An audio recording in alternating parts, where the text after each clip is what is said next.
Welcome to the first ever All In Together, My Voice Primary Forum. Please welcome Charity Wallace, Senior Advisor to the George W. Bush Institute. Good evening, everyone. I'm so pleased that you're here. Welcome to Texas and welcome to the Bush Center for those of you who traveled in. I'm especially thrilled that this evening is happening because I have the privilege to not only serve as the senior advisor here for the Global Women's Initiatives at the Bush Institute, but also on the advisory board of All In Together. So I'm sort of have two hats on this evening. But I do want to welcome you here. We're thrilled to be working at the Bush Institute to develop leaders from all over the world, to foster policy and really to take action. And that's what we do here at the Bush Institute. And that really aligns with the mission of All In Together. I had the privilege of serving at the White House with President and Mrs. Bush and came down with them to Texas. I'm a Californian originally, so I was in Washington, D.C. for 8 years, came down here and have been living here. And I did because I had the privilege to travel all over the world with them and to see how women are at the forefront of life-changing progress all over the world. And I wanted to help them build part of the Bush Institute, which has to do with the Women's Initiative. And so right at the end of the administration, Mrs. Bush asked me to come down to be her chief of staff and transition her into what she calls the afterlife. And so that's what she's been doing for the last several years. They're out of politics, they like to say that, but they're really interested in policy still. But the reason why it's been so fantastic to be part of their team is to really think about how do we transform women's lives? How do we give women a voice? And that's what we're here to talk about tonight. At the Bush Institute's Women's Initiative, we have three major initiatives. One is an Afghan Women's Project, and it's the very first conference we ever held at the Bush Institute. It was to talk about the importance of educating and empowering Afghan women. And in fact, next week, we're launching a new book called We Are Afghan Women, Voices of Hope, and it tells the stories of 28 very courageous Afghan women who have overcome incredible challenges and really gained hard-won progress. And it's encouraging. It's the success stories of Afghan women. And the President and Mrs. Bush like to lend their voice to this particularly because they know that the commitment to women changes entire countries and communities, which is why we all as women need to be engaged. So I'll continue that theme, but we also have an initiative. When I transitioned from being the chief of staff for Mrs. Bush to being the director of the Women's Initiative, President Bush sat me down and said, and I knew this to be true, but he sat me down and said, look, Charity, Laura and I believe that women will lead the freedom and democracy movement in the Middle East, so get on that. And so that mandate was a little intimidating at first, but that actually we developed a Women's Initiative Fellowship from that conviction that they have. And it brings women from the Middle East and North Africa in a leadership development program that's a year long. And they're literally transforming their communities and their countries all over the Middle East. And we're having a class next week graduate. Our fourth group of Tunisian women are graduating from the Women's Initiative Fellowship. And again, it's one of the most incredible experiences of my life has been able to invest in other women's lives and see how they're then able to transform their own lives as well as the lives of those around them. And that's what women are incredible at doing, collaborating and networking and transforming other people's lives. And as I've said, women are powerful catalysts of change. We see that all over the world. And one such woman came into my life about 1.5 years ago, and her name is Lauren. She launched All In Together in 2014. And it was about 1.5 years ago, actually, that we met in New York City for lunch. And I quickly learned really about her passion for what this organization is doing. We have different opinions politically, and we have different experiences, but we really both share the same passion and the same vision to empower women, to encourage women and inspire women to raise your voice on the issues that you feel most passionate about and that you feel most concerned about. And so when we were talking about it, I was so thrilled to hear about your vision and your mission. And so I've been thrilled to be part of this advisory council, which is why I'm so thrilled that we're here tonight. Lauren's vision resonates, and it's about taking action. It's about raising our voices. And there's a great T-shirt, I think, that hopefully people will buy that they just released. And it really is about the voices that we all have that are unique and that need to be used. So we're fortunate to have so many amazing women leaders here on the panel tonight, and I have the privilege of introducing one of them. Congressman Eddie Bernice Johnson is in her 12th term in Congress, and she's representing the 30th Congressional District of Texas. She's had an amazing career in Congress. She's been an advocate for all different constituents, a very effective advocate, particularly for women. And they told me not to go into too much of her bio, so you have that. But she does in a really incredible initiative called A World of Women for World Peace. And she's been recognized for that. And we are so grateful for your vision, for your leadership, and for being here with us tonight. So please welcome everyone, welcome Congressman Wynn.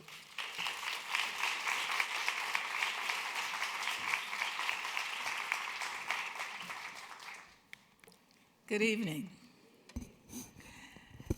It's more than I thought here. I'm delighted to see you. I think this is a very worthy cause, and I'm delighted to spend some time with you this evening. Now, you'll hear my voice go in and out. It's because I have damage to my vocal cords, but I determined that it was not going to keep me from talking. So if it gets to the point where you don't understand, raise your hand and I'll repeat myself. I'd like to thank the organizers for all in together and for hosting this important meeting. We're beginning to have meetings like this around the country and around the world because the world has recognized that women make most of the major decisions. Sometimes they don't even know it. But it is important, no matter what it is, to have a woman's view and input. I said to Mr. Netanyahu, you know, if you really want some peaceful negotiations, put women at the table. And I believe that sincerely. And I cannot emphasize to you how important voting is, no matter what party. We have choices. I'm a Democrat, but I've not always been. And so you can make your choice to be whatever party you want or not be a party at all, but you cannot make a choice not to be involved. It's too important, and too many decisions are made that affect your life for you not to be involved. I served in the Congress when President Bush was president. I knew a lot of the staff. I knew him well, and we had a great time. We talked often. We didn't always agree on a lot of things, but we had fun discussing it.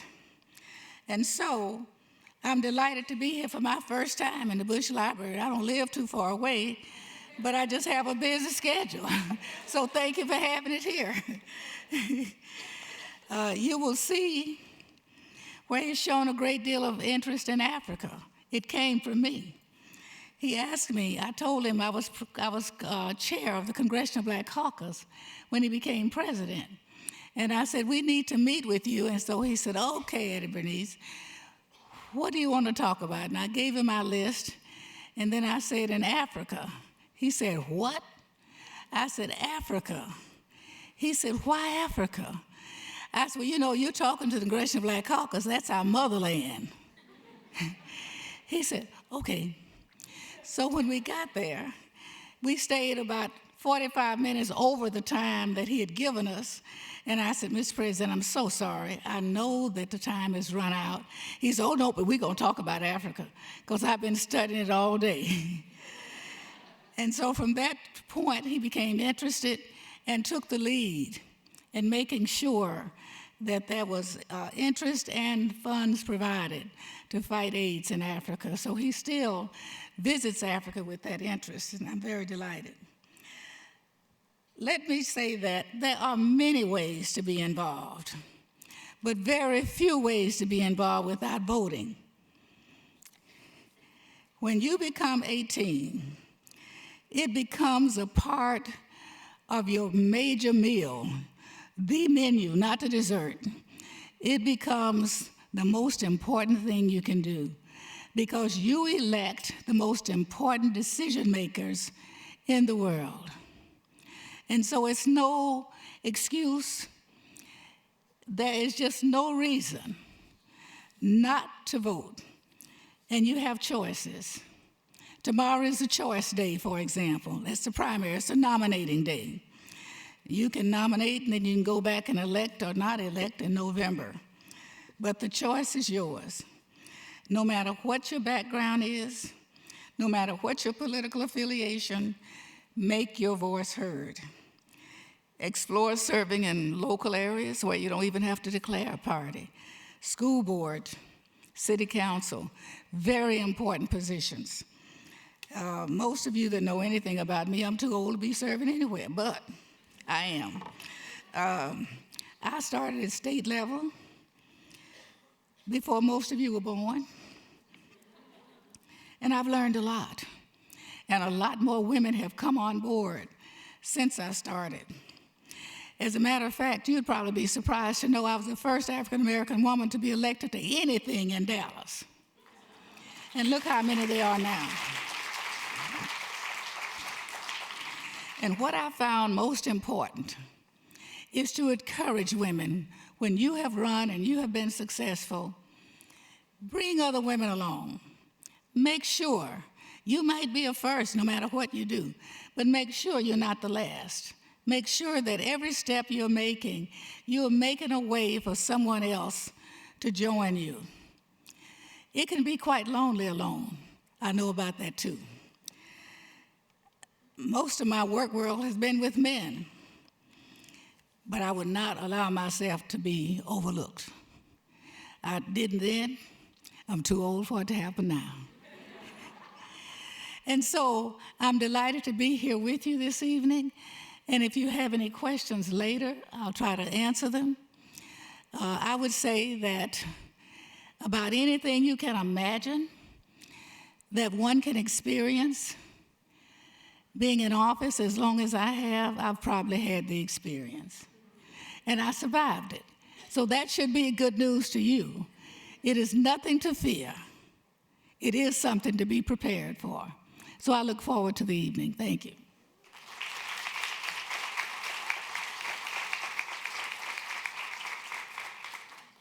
Please welcome Lauren Leader-Chevet, co-founder and CEO of the All In Together campaign.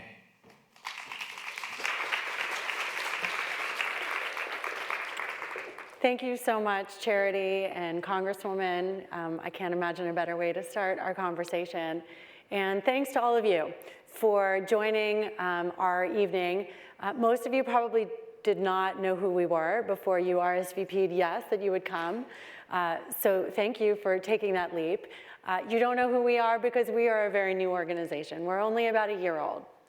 And part of our mission, and the reason why we came here to Dallas tonight, is to bring a different kind of conversation about political engagement at a time where I'm going to argue we probably need one. No other time is more important than this one when it comes to the full participation and engagement of women in our political process.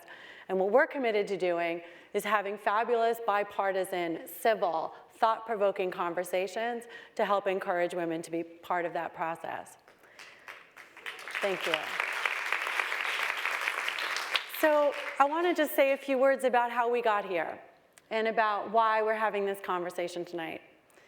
So if you think back, the year that I was born, so now I'm going to admit it, 40 years ago. 40 years ago, this country was in the middle of one of the most animated, exciting, passionate times for women's political participation. Because in the mid-1970s, American women of both parties, from all backgrounds, started to realize that there was something really wrong, that there were huge barriers to our full participation in American life. And we stood up in record numbers. Now, we did not all agree. And the legacy of women's diverse voices in our political process, we still feel today. And in fact, we still in some ways struggle with the very same dividing lines that our mothers and our sisters and our aunts were working through in the 1970s. But I happen to think that just as the mid-1970s were the sort of nadir of this incredible passion for women's leadership and women's equality, I happen to think we're there today. That today, more than any other time in my lifetime, I see more women bringing passion and purpose and commitment and engagement to finding our full place and having our full voice in American life. So it occurred to me that we needed to look at where are we? How well have we done? How far have we come? And what else is there left to do? Well, it turns out that one of the things that our mothers and our aunts and our sisters really had right in the 1970s about what it meant to have full equality in this country is that they recognized that to have full equality, it's got to be in more than just one sphere of our lives. They recognized, and I'm going to go back to that, they recognized that in order for women to have full equality, we needed to have full equality in 3 parts of American life. We need to have personal equality. We needed to have all the access to the same opportunities that men had. That meant educational access. That meant equal partnerships with our spouses and our significant others. That meant equal opportunity to dream, to really fulfill any aspiration that we might want. And it meant that we had to have all the same professional opportunities. We needed to be able to have access to all the same kinds of jobs and roles that men had, that there should be no boundaries to that. And our mothers and our aunts and our sisters, they fought for that. And in many ways, they won. But the third piece of the equation, which I think in some ways we've lost sight of today, is the political piece. And in all the conversations that we've been having about leaning in and he for she and all of these equality conversations that you're hearing from the Oscars on down, the thing that rarely comes up is the political. Now, it's 2016, and it's an election year, and we have had 2 women running for president, something which is historic and important and unprecedented. But I still think we have barely scratched the surface of this conversation, because for us to have full equality in the political sphere, it is about way more than just whether or not we have someone that breaks the highest glass ceiling. It's really about all of us.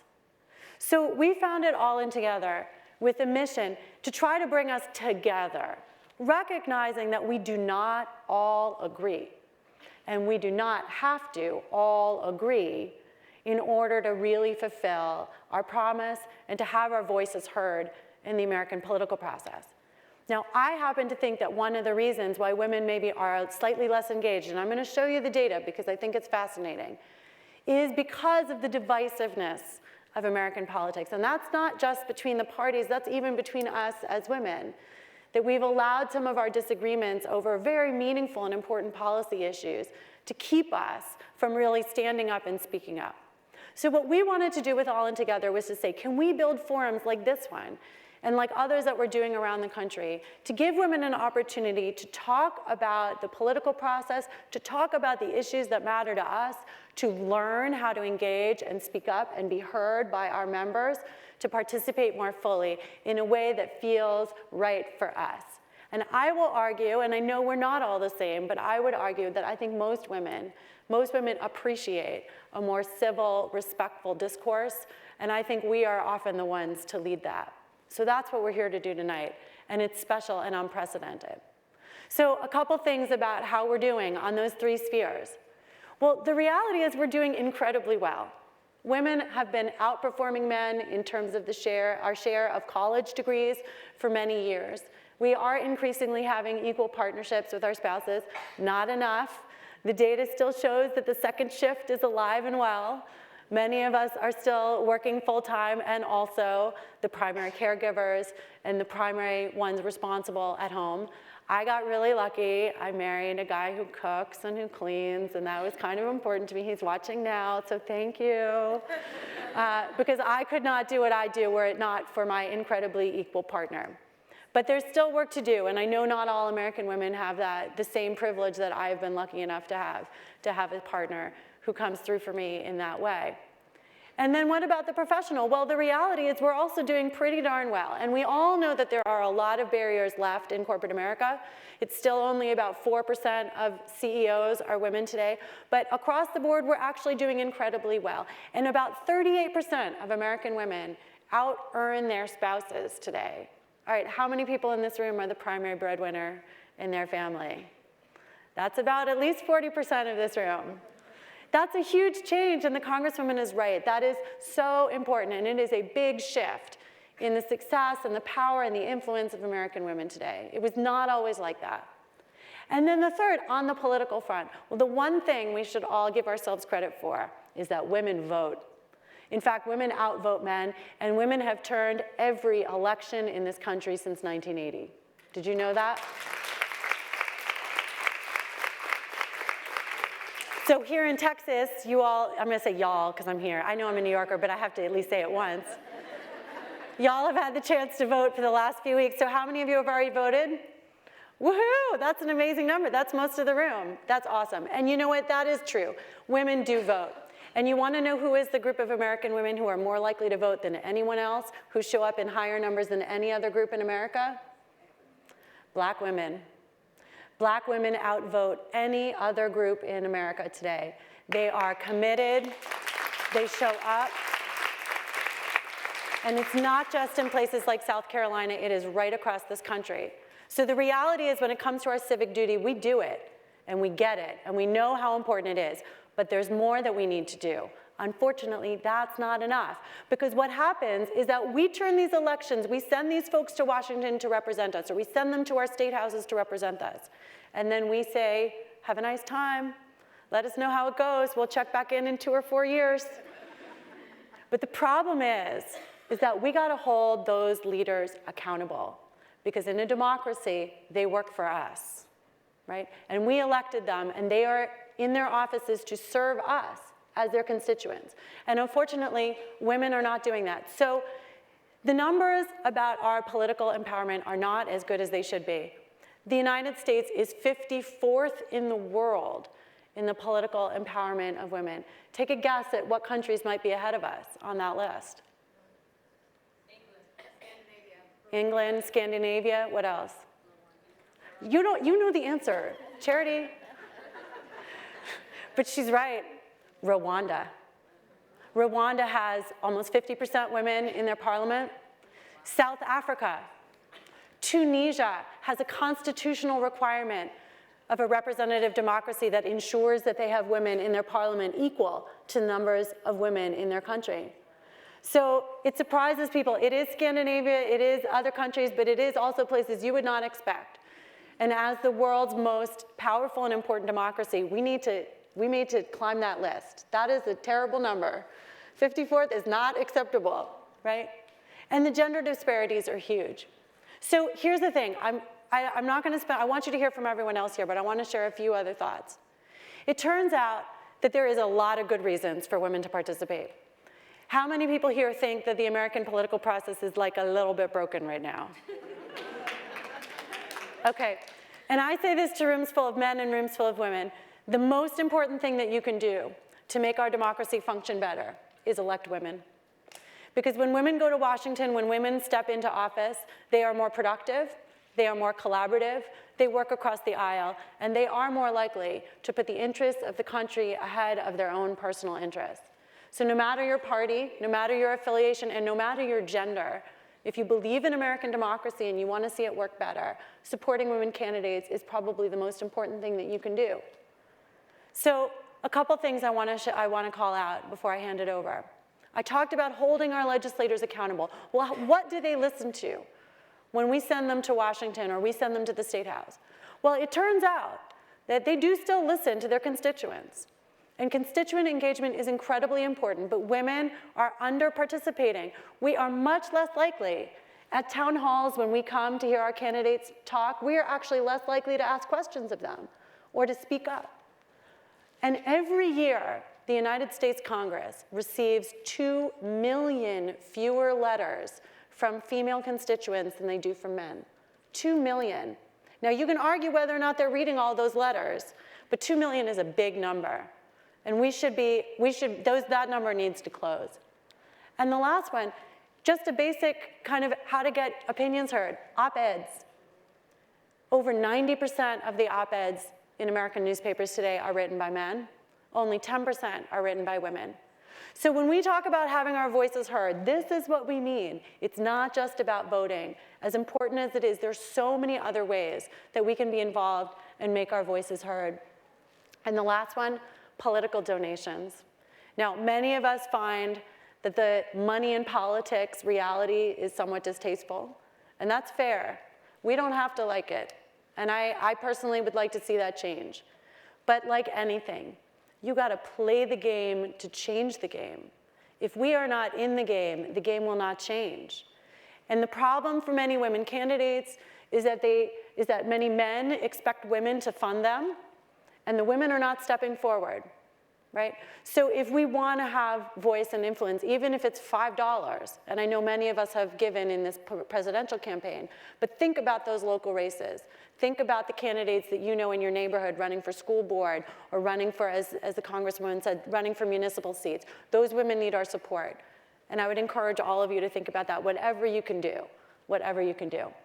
So lastly, our leaders tell us that these are the things that they listen to, that they do attend events, they want personal messages from their constituents, they want you to come to their town halls, they listen when we speak.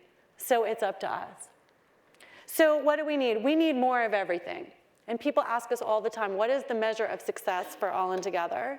The answer is more. We need more participating, we need more writing, we need more speaking up, we need more giving, we need more leading, we need more of all of it. And we have so much to gain, and there's so much to lose if we don't. So tonight I hope you'll hear more about how else we can do that. So we're all leaders, and that is the magic. That is the magic that is our country, that is our democracy, and that is that truly the fundamental nature of American democracy is that all of our voices matter, and it's up to us to use them and to speak up. So with that, I'm going to turn it over to our fantastic panel. Thank you. Come on up.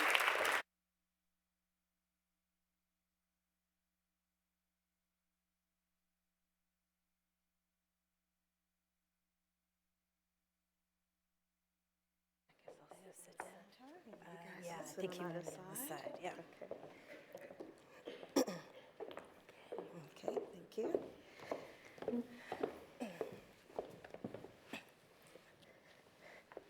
Good evening, everyone. It's so good to see all of you. I think we're going to have an excellent evening.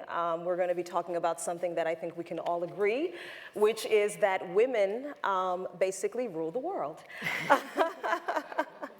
My name is Midwin Charles. I am an attorney. I'm a legal analyst. I am the owner of Midwin Charles and Associates, which is a law firm in New York. And I am also a political contributor for Essence magazine.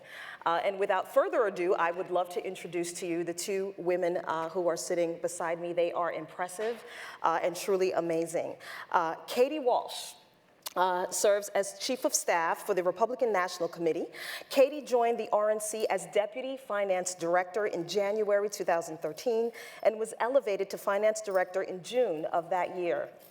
In her previous role as Deputy Finance Director for the National Republican Senatorial Committee, she worked with Senate campaigns across the country to implement comprehensive fundraising and campaign strategies.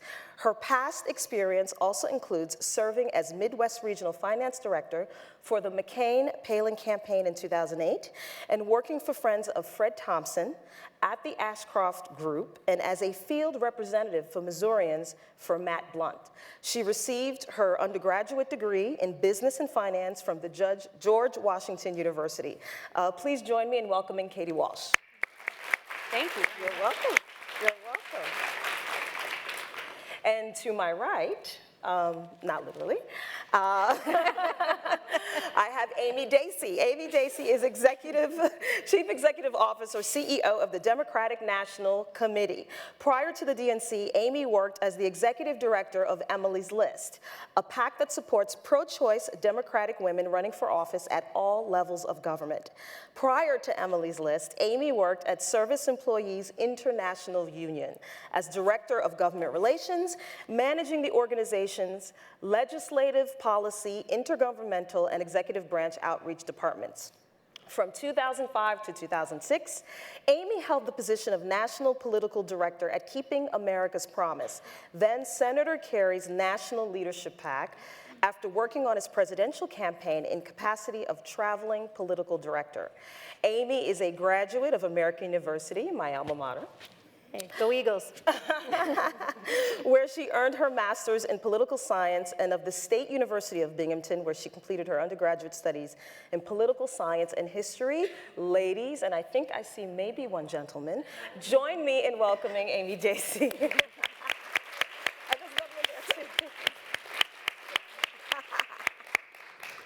Okay, so let's get started. So the first question I have, and either one of you can take this, it is the eve of Super Tuesday, in one of the most politically polarized elections in recent memory. I think we are all shocked on many levels of what we are seeing and hearing. And yet here we are with leaders from both parties on the stage together. Why was it important to come together tonight to focus on women's leadership? And either one of you could take this question.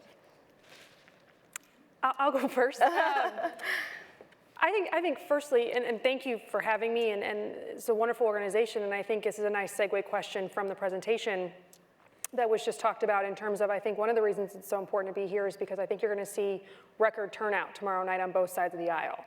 We have, at least at the RNC, I think have been just absolutely astonished at the number of folks that have turned out that have not just not voted recently, but never voted before. And so I think it's an important thing to talk about because I think one of the stats that was brought up that I actually never heard before is that African-American women are turning out in numbers that really supersede any other demographic across the country. And so when you talk about, folks turning out at record levels, a huge percentage of that, as we know, is women. More women vote than men, and we are deciding elections. And so I think it's just, very fitting that you have two women leaders of the party sitting here is, I think, on the eve of seeing the most women vote in a primary probably ever. I would absolutely agree. I think it's been, just really interesting to watch as the process unfolds and the participation levels. I think it's always good also to get Katie and I out of Washington, D.C. I encourage you all to invite us as often as possible to your events in the States. But, I do think it's important to come together and talk about these issues because I think sometimes we talk about important things like elected women and, electing women to office. But there's so many other facets, too. It's having women as activists, as people who go out and turn out the vote, as contributors, as we heard as well, but also to become operatives and do this work. So I think having those conversations and encouraging individuals, seeing women who are doing that work, I think is important too. One of the things that I have spoken to Lauren and Courtney about from All In Together is I am actually quite impressed to see two women at such high positions on both sides of the aisle, and yet those positions are not elected official positions. I think a lot of times when we talk about women participating in politics, it's always from the perspective of running for office, but hardly ever from the perspective of working for the DNC or the RNC. So why did you choose to make a career in politics? What's it like to be such visible women leaders in a political world that's still overwhelmingly male? Well, I'll say that I was tricked into it. My dad ran for school board when I was 8 years old, and he told me that all kids dropped lit on Saturday, that all kids stuffed envelopes and went door to door with their father to collect signatures. So, literally I didn't know any better, but I appreciated, though, that my parents got me involved at a very early age and taught me the importance of being involved in your community. And I think one of the big things that drew me to that is they always told me that the personal is connected to the political. And don't think that's what's happening in your personal life isn't affected by the political. So I learned early on that that was the case. And he also paid me in comic books and candy. And so it seemed like a really good career path at the time. And as Katie probably could attest, one of the better paying campaign jobs Might have been I've the had. high end of But it got me involved and wanting to do this. And I would say the thing that I love so much about it is that I'm passionate about what I do. I care. I love what I do. And it helps remind me that I'm doing it for people who don't get up every morning and sometimes are excited to go to the work. They're working because they have to feed their family, or they have to save for their kids' college, or they have to do. So it's an incredible opportunity to do that work and know that you could be making a difference. So. Yeah, I mean, I had a slightly different experience, but somewhat on the same track. My mom actually ran a county executive race when I was growing up in St. Louis, and so she would drag me to the office on Saturdays, and it was interesting to me to see my mom leading a meeting. I mean, he was in a county executive race, and there were 3 or 4 staff, and the rest were volunteers, and by staff, you're nominally compensated at best. But it was an opportunity for me to see a woman, leading a very small political operation, but it kind of taught me to understand how important it is to have a woman's voice in the room. And so I did that for a number of years, or I saw my mom do that for a number of years. And as Amy mentioned, I think too, as we're all growing up and we talk about, well, what do you want to do and what do you like and what do you not like? I mean, I'm passionate about this as well. And I think, when you look around to your neighbors and your friends and your family and you see how things are going on in Washington affect them. And I think what's always been astounding to me is how many people don't really understand what they can do to make a difference. And so to be able to be that conduit to those people and say, there is a way to get involved, there is a way to make a change, there is a way to have a voice in this, has been something that I've always been I found very empowering and a way to be very passionate about kind of what we do every day.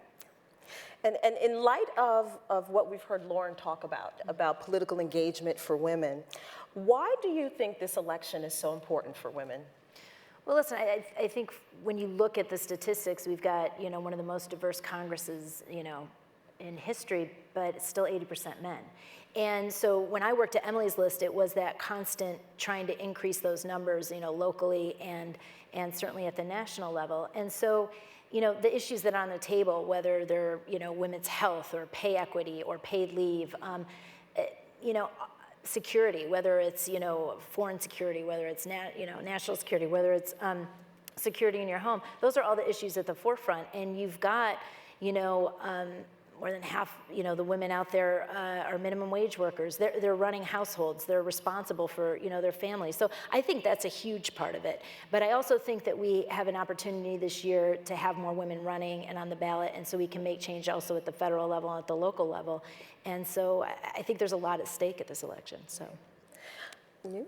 Oh, no, I mean, I was going to say the same thing. I feel like I'm echoing Amy on this, but I mean, I think it's important for women because women make the majority of decisions in this country, as it pertains to healthcare, as it pertains to the household, as it pertains to education. And so, not to discredit the premise of the question, but it's, this is not an election that's so important for women. Every election is so important for a woman. Every election we've ever been on, able to vote in is so important for a woman and for women. And so it just, I think the more campaigns understand that, at some level, especially on the Republican side of the aisle, and we've gone through this the last couple cycles, that Republicans don't speak to women the same way, and we don't, don't always understand women's issues. My statement is, well, what is a woman's issue? Because every issue you speak to a man on is a woman's issue, and to tell me otherwise is somewhat. I find to be, somewhat kind of condescending. Every issue you talk to a man to is a woman's issue, and so. When you talk about why is it so important for women, it's so important to a woman because it's so important to the country. And so it's kind of how I like to look at it. Well, I think we've all been glued to our televisions and sort of newspapers with this year's election. And I think that in the past years as well, we've seen bipartisanship or trying to sort of achieve those goals be very, the conversation has been very difficult, I think. There's a growing body of evidence, however, that when women come together and work collaboratively and effectively, that they seem to be able to get more things done when they work across the aisle, and there seems to be some data to support that. What would be the effect of an even greater female participation in our political process? Do you think that we would see more collaboration and less vitriol from both sides? I do. I don't know if Amy feels similarly. I mean, I have a finance background. Politics and finance tends to be a women's women's game for whatever reason. And so, prior to becoming chief of staff at the RNC, I didn't have a ton of experience being in the room with predominantly men.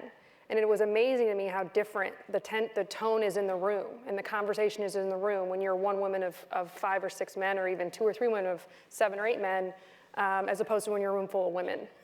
And there was a joke at the RNC. My predecessor is a gentleman who had all of his senior staff was largely men. And he joked around because most of their deputies were women.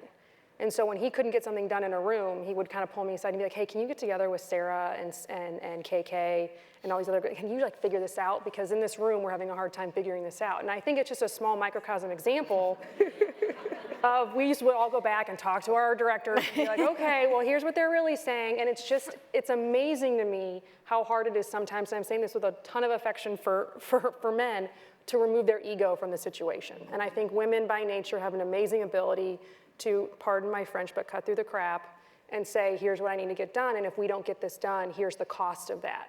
And men sometimes, I think, for better or for worse, and it's not, we have our faults as well, and our predispositions, but I think sometimes they get a little more clouded as to, how they approach an issue, where I think a woman is very much like, well, let me just get this done.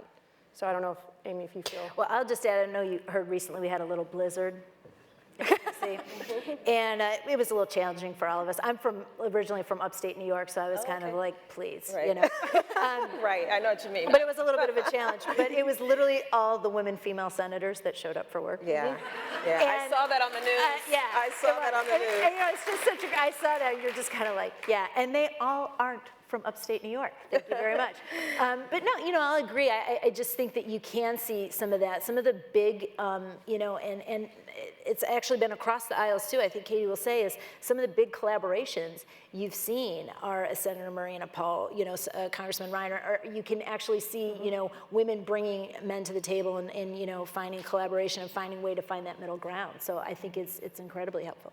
And speaking of collaboration, there's been much made in recent days about the friendship between Justices Scalia and Ruth Bader Ginsburg, and perhaps because relationships across political divides seem so unusual today. And it's my understanding that the two of you are awesome buddies as well. True story. Practically BFFs, and get along quite well. But what can we learn from their friendship? Because I'm not sure if many of you know, but Justice Scalia was very, very conservative, and Justice Ruth Bader Ginsburg is not. So the fact that the two of them would have such an awesome friendship when they are not on the bench, I think many would find surprising. So what do you think that we can learn from that? I think it's a great example. I think you can disagree without being disagreeable, Right. And I think, whether it's some of the best conversations I have are with my friends that are Republicans, and I do have friends that are Republicans, But those conversations, like as long as you can understand that you might have a difference of opinions, but there's a reason why you feel strongly about that. And, I have the utmost respect for Katie, and I think that's why we get along too, because literally there is nobody else in the world right now who understands what I am going through. Like Katie. And my only hope is that I figure it out faster than she does. But,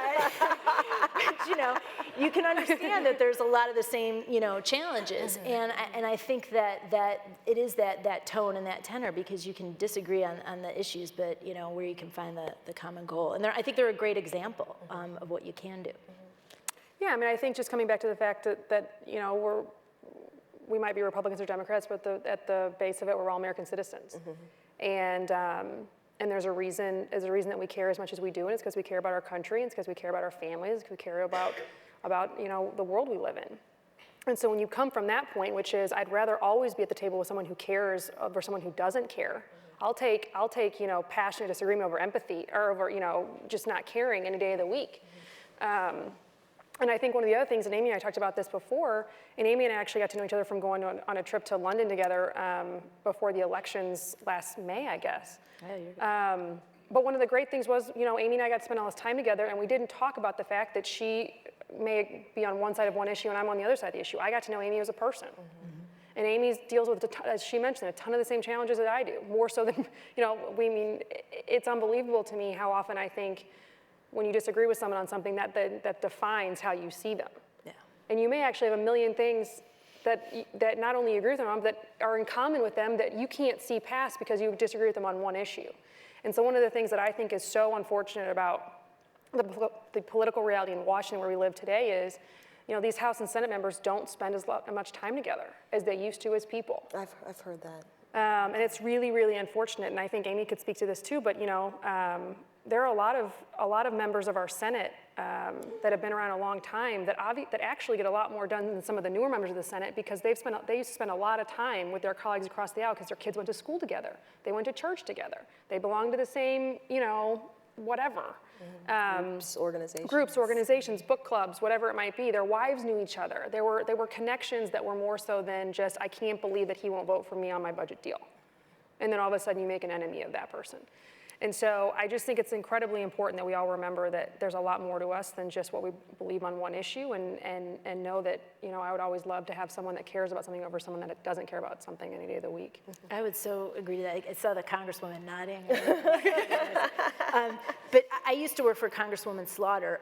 We don't need to get into the details of the days or the years that was, but I was her scheduler, and so my office was, my desk was right out front, and there would just be a stream of just Republican members coming by to talk and chat and bounce ideas off each other.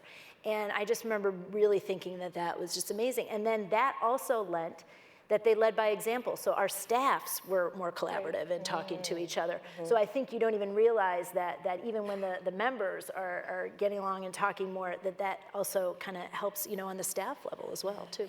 So I think it's important.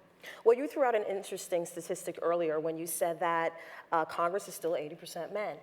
And so I would love to hear from both of you. What are you doing at the DNC and at the RNC in terms of pipeline, in terms of encouraging more women to run for political office, and not just nationally, but also locally, right? Because I think we all can agree that it's our local elected officials that have actually more greater impact on our day-to-day lives, your mayor, your council member.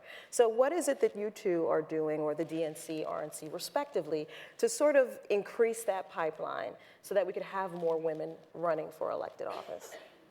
Well, I know at the DNC, the Congresswoman Debbie Wasserman Schultz, who is the chairwoman of the DNC, and I work with her, she created the Democratic Women's Alliance when she came on, which is really to kind of help drive that through the DNC membership and work with state parties in collaboration with, so to make sure it was happening at the state level.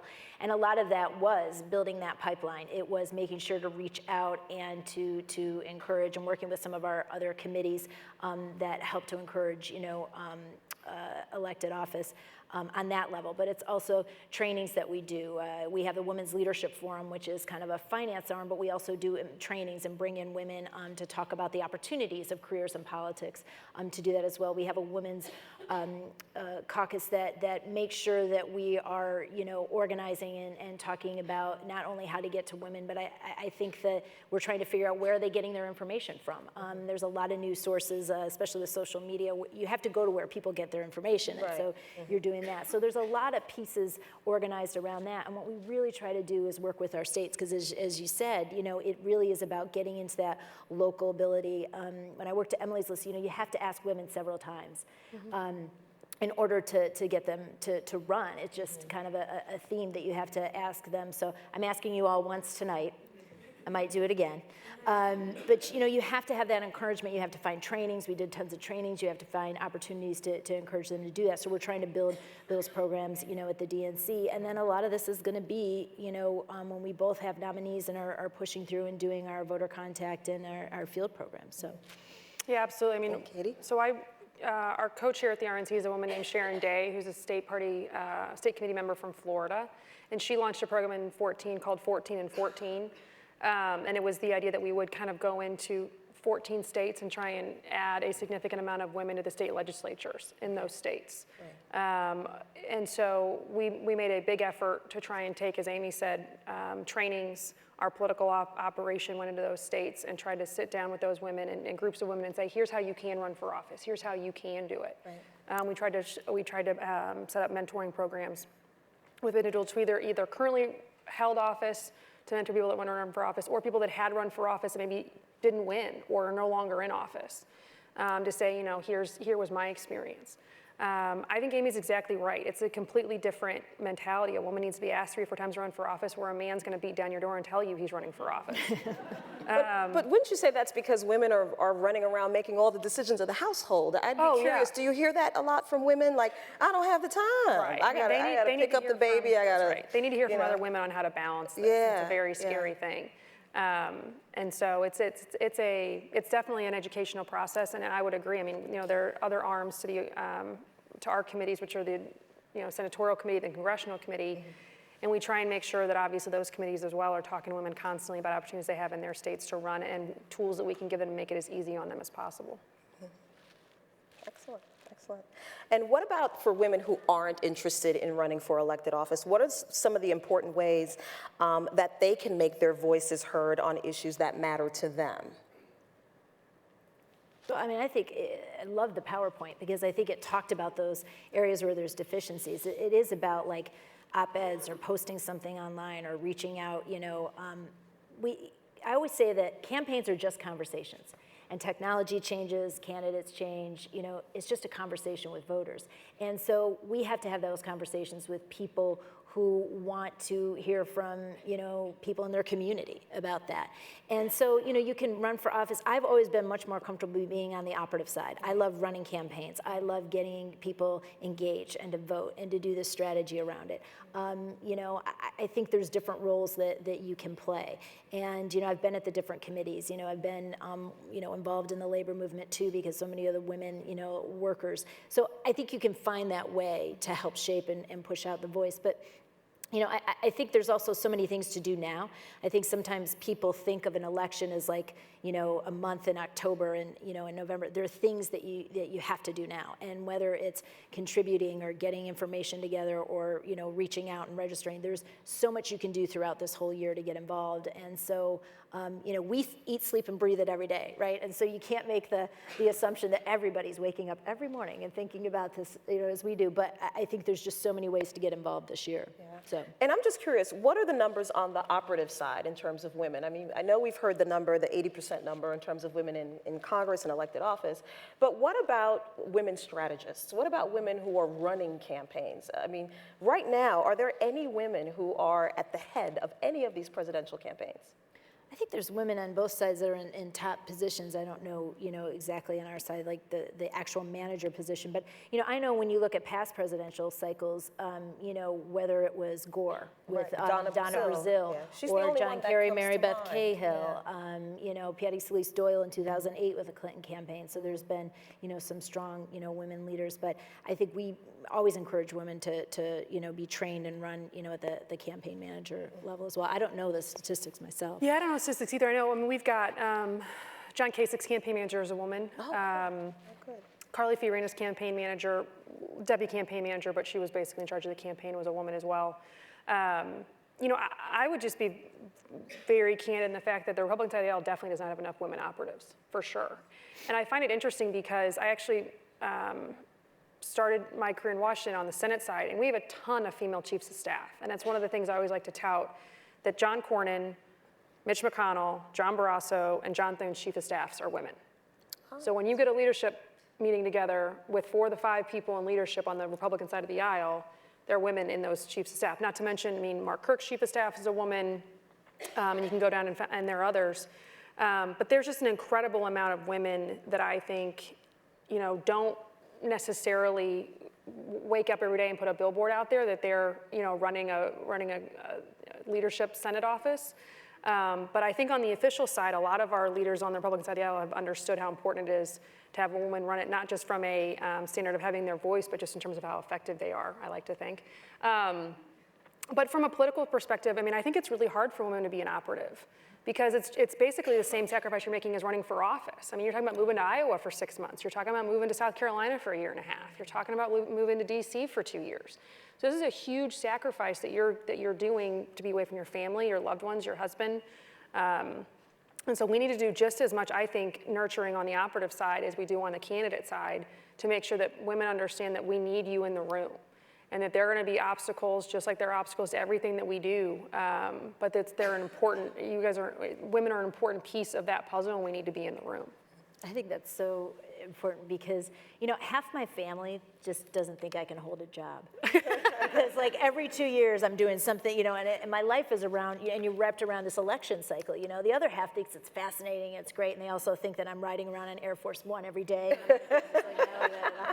But it is that, it is a different, kind of piece, and especially when you live by an election cycle, whether you're a candidate or an operative or a state party, person, it's challenging. It's a different mode. Well, we would love to hear from some of you. Do any of you have any questions? Not one? Oh, come on now. Okay, now we're talking. If you could just let us know your name, whether you're a student, I understand there are some students here as well, and if you could keep your question as brief as possible and very little or no commentary.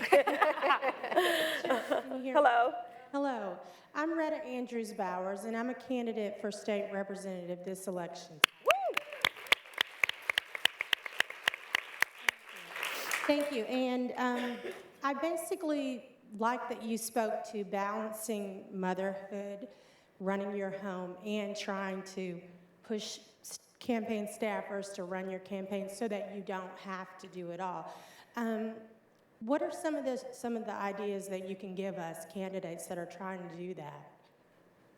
Yeah, well, I think it's important to have a support system for sure. I think that for us, a lot of times we try to, and I think Katie, you mentioned a little bit too, that mentorship, matching up with somebody who's been through a similar experience with you. I know Congresswoman Debbie Wasserman Schultz, she had very young kids when she started out, and so she talked to other, elected officials that had young children. How did you, balance that piece of it? And I think bringing her kids as a part of the process a lot and getting them around it was important. But I think really finding people who've kind of been through similar experiences and understand. And as a candidate, and I think for the elected officials in the room that they would agree, sometimes the candidate part of it can be different. There's similarities, but also different than the elected part too. So understanding what that lifestyle is like and what those challenges are going to be for each part of that, but finding somebody who's been through it is really helpful.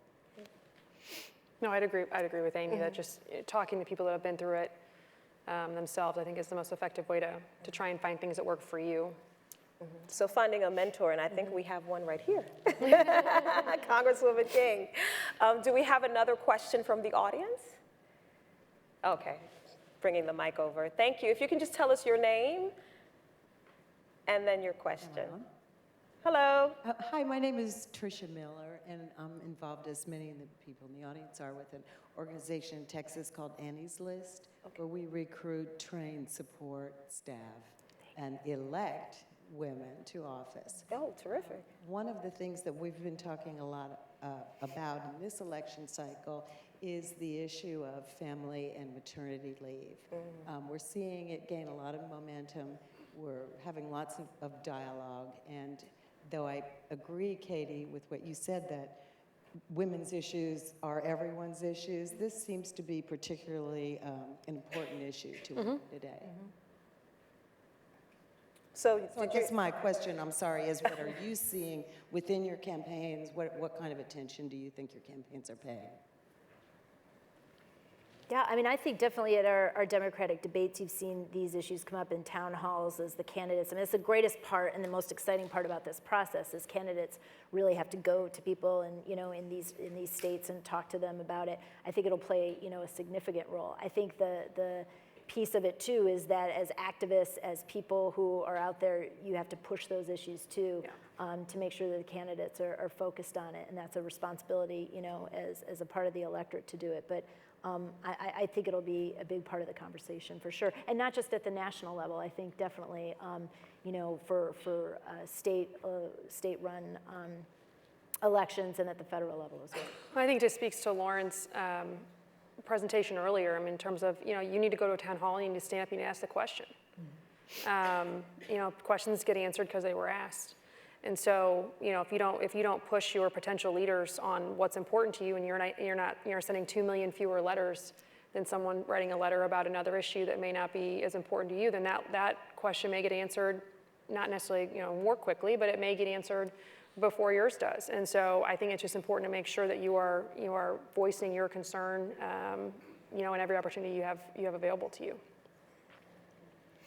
We'll take one more question.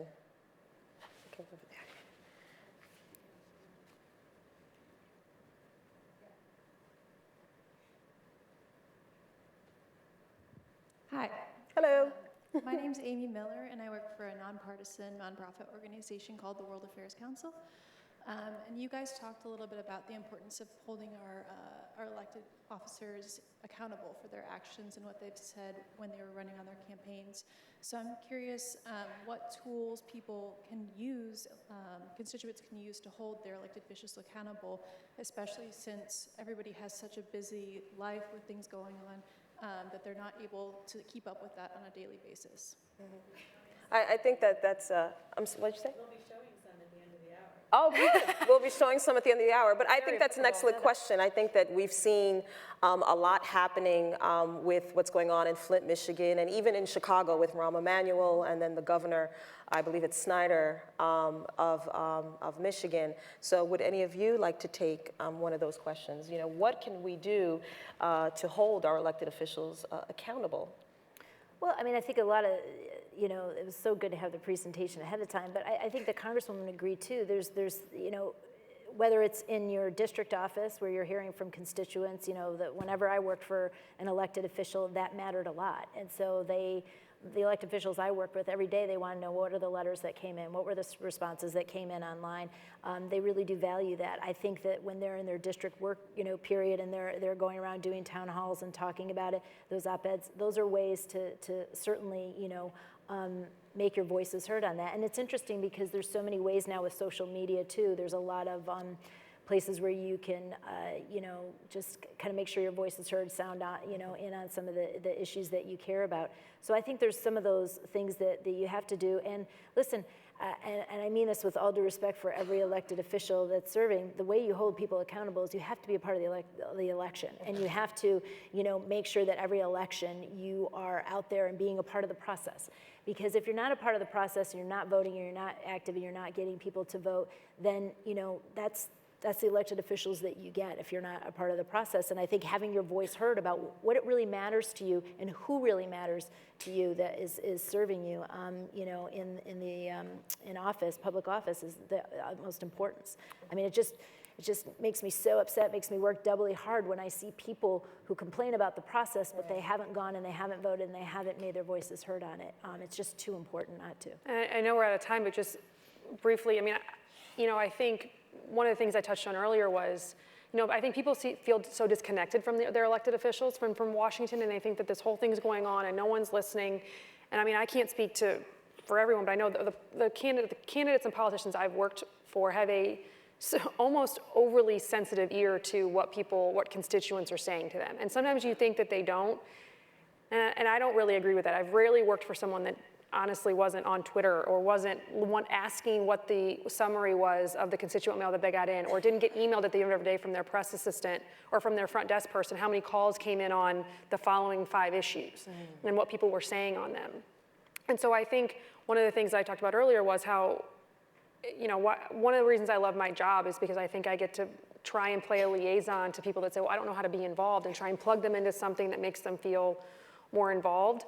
And so I would say even small things like, I mean, really calling your congressman or senator's office, writing a letter, going to a town hall. I mean, these are things that you think are so far removed from the elected official, and it may be at the presidential level. I mean, that may be a little pie in the sky, but in terms of you're talking about your congresswoman or your senator, I mean, these guys listen, I think, more than you think they do. And so when you don't say anything and there's just kind of just emptiness, that's when I think things get off the rails. When they're not hearing an overwhelming outpour from their constituents and their voters on how they feel about something, that's when I think people get more lost on it than when people are active in the process. Okay.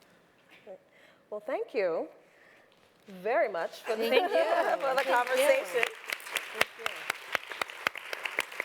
And then I think we have the next panel. Okay, all right. Thank you. Let's take one of these. Yeah. Please welcome Courtney Emerson, co-founder and COO of the All In Together campaign, and Annie Lewis, industry manager for Republican politics at Facebook.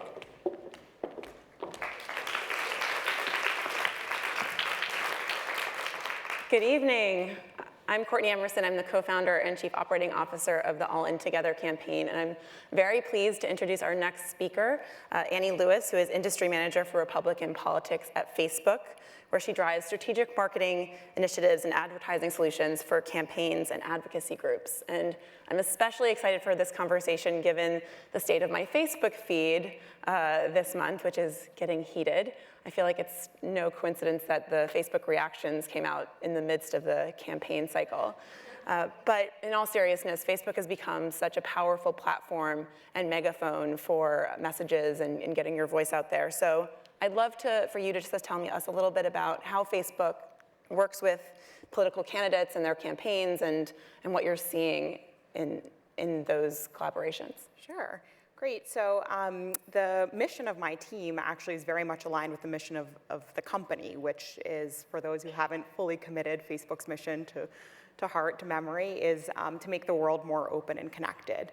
So we have a team at Facebook that works with campaigns, with advocacy groups, in service really of making sure that they're able to take advantage of all the advertising products, the free tools, of which there are many, we can talk a little bit about them, to drive the objectives that are important to them. Mm-hmm. So whether it's a candidate early in a career building an email list, whether it's fundraising, whether it's persuading people to vote, making sure that they actually show up and vote, all of these objectives our team is very focused on supporting with campaigns. Again, we recognize that civic engagement is a critical goal for the company, and many people think of the goal of Facebook, that making it more open and connected, as being related to you and your family, or understanding more about celebrities, right? And political content, to your astute observation of what's in your feed these days, is one of those key pillars. Great. And Katie just mentioned that Facebook has, social media, Twitter, Facebook, has been increasingly an important way of getting messages across, both from the candidate side, but also from the constituent side. So how are average citizens using social media and platforms like Facebook to amplify their voices? What can we learn, and how is that an outlet for all of us to share what's top of mind? Yeah, it's a great question. So one of the most amazing things about last year, which by the way was a full year away, right, from this magical 2016 year that we're in, the most talked about topic on Facebook in the world was the US election. So, and in the US, it was also the US election. And the volume of conversation and the substance of conversation was so huge. So 76 million people last year liked, commented, or shared on a piece of content relating to the election. So we see this really as a two-way street, right? We're trying to give people the tools, the individual voters, the citizens, the opportunity to make their voices heard, much of what, Katie talked about, with making sure that people kind of understand actually the value that they bring to the table and holding their elected officials accountable, participating in Q&As, commenting on posts, sharing posts. We see a huge volume of individual citizens taking advantage of those tools, and then conversely, making sure that these campaigns and advocacy groups know that this is the most efficient and effective way to reach voters, right? Mm-hmm. One of the biggest challenges with civic engagement is that it feels like it has to happen in some time that's like separate from all the other things that you have already going on, right? Like, do you physically have to go to a town hall when you have all these other things going on, physically go and phone bank and all these things, which are still so important. But one of the opportunities that Facebook presents is it's a way for you to actually engage in the flow of everything else that you're doing during the day, which is many things, right? People are on their phones all the time. People are often on their phones when they're watching TV, when they're even in a meeting, if you are at Facebook. And so finding ways to make it easy for citizens to actually kind of plug in the flow of what they're already doing and what is natural to them is really important for us. Actually, an amazing statistic, which might bear true if you think about your own usage, is over 20% of the time spent on a mobile device in this country is actually spent on Facebook.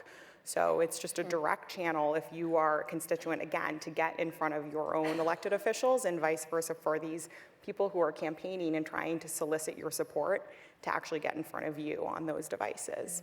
I should mention we have a great group here in the room, but we also are streaming on Facebook, so on our Facebook page, so we'll just shout out to everyone who's on our live stream right now. And so I'm sure that you see a lot of things happening on Facebook in terms of the type of conversation and the dialogue and the tone of those conversations. What's been most surprising to you about this election cycle in particular, in terms of how people are using Facebook, how they're engaging? Sure. So last cycle, the big surprise, I guess, for everybody was just the rise of mobile, right? All these campaigns thought they had figured it out. They'd made like a website and they'd sort of nailed that. And then all of a sudden, it turned out that people were accessing all that content from a device that, maybe didn't actually access it that well. So I think that was a big, in 2012, that cycle, that was like a real tidal wave. It was for Facebook as a company too. That was like a very quick and in some situations like not comfortable adjustment to kind of just move from that desktop world to the mobile mindset. In this cycle, we still see that the mobile rise is growing, and it's driven primarily by video. So video of live streaming, video of people actually uploading, videos of town halls that they've attended. So that's really been driving a lot of the growth this cycle. It's been interesting. I think there have been over 4,000 videos posted by the presidential campaigns so far, and we're still sort of early in the cycle if you think about it that way. And they've been watched 573 million times, those videos. So it's just unbelievable growth in video. And again, much of that is happening just on your mobile device, the device that's with you all the time when you're doing all the other busy, important things that are part of your daily existence.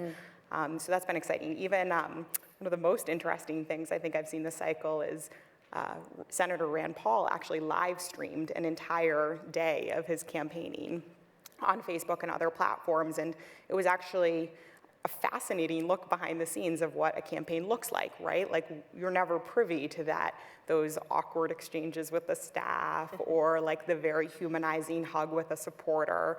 And the creativity that these campaigns have in taking advantage of video, whether it's pre-recorded or live, I think there's so much opportunity on the table. And the way that we think about these tools on our team is we make them available to all people, right? We make these available to presidential candidates, but every tool, we think about it, how can this be useful at a more local level too? So I'm really excited to see sort of where that goes. Great. And so how can women who are interested in getting involved in the political process use social media to, increase their own public profiles and presence? And are there any examples that you can think of, whether they're candidates or organizations that have used Facebook as a way to amplify their message and really, in some ways, Facebook democratizes voice because everyone, to your point, has the same access to tools and resources to put your opinions out there. But what are some best practices or examples that come to mind for you? Yeah, so I think the role of all of these digital and social platforms for engaging women, it's really twofold in terms of how I think about it. So first of all, thinking about democratizing access, that is critical, right? Like, any tool that we make, we want to make sure that any individual can take advantage of it. And again, like many of the tools that we offer, I can't overstate that enough, enable you at an early phase in your career to build your profile, right? You could, just the other day, actually, a woman I work with, she was at an event and she took a video of a sort of a conversation like this on a topic I knew nothing about, and I watched it. I had no idea that she actually even had an interest in that sort of particular policy thing, and it really changed the way I thought about this woman, whom I already respected greatly, but it was like another layer to me understanding her as like an individual. Which I think we don't do enough. Women, kind of the self-promotion of the things they're working on, it may seem uncomfortable. It may seem uncomfortable for men. Some men may be uncomfortable with self-promotion too, right? But taking advantage of these tools to elevate your profile and kind of position yourself as like a thought leader, a very like DC term, that can't be, I think, overstated enough. And like feeling comfortable for whatever format is most comfortable for you to kind of position yourself or engage in the process, right? Some people don't like video, actually. And so maybe they like to communicate where they are and what they're working on and what they're thinking about through photographs. Or maybe, my mother loves writing, right? So she writes like very long email updates and things, right? And so we're trying to make sure that like we give you the tools that are most comfortable for you to engage in that process, but make sure that you can get in front of those people that you're trying to influence, if it's at like a public level or at more of like a person to person. level. So that's one critical part of it, is enabling people sort of at all levels of where they are in their career or thinking about public office to take advantage of the tools.